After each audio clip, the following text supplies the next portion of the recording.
લક્ષ્ય ન્યૂઝ, એક નજર, એક લક્ષ્ય.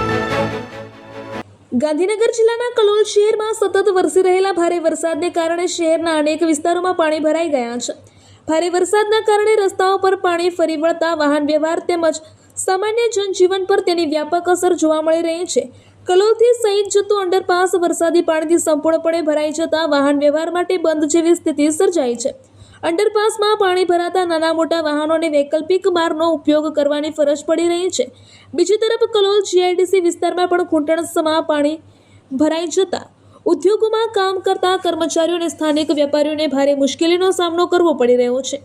અનેક રસ્તાઓ પર પાણી ભરાતા અવરજવરમાં વિક્ષેપ સર્જાયો છે.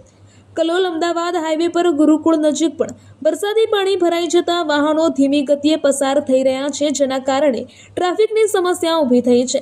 સ્થાનિક તંત્ર દ્વારા પરિસ્થિતિ પર સતત નજર રાખવામાં આવી રહી છે અને જરૂરી સ્થળોએ પાણીના નિકાલની કામગીરી હાથ ધરવામાં આવી છે.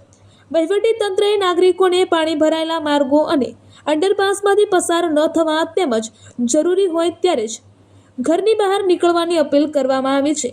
જો વરસાદનું જોર યથાવત રહેશે તો નીચાણવાળા વિસ્તારોમાં વધુ પાણી ભરાવાની શક્યતા વ્યક્ત કરવામાં આવી રહી છે. રિપોર્ટર કરણસિંહ ઠાકોર.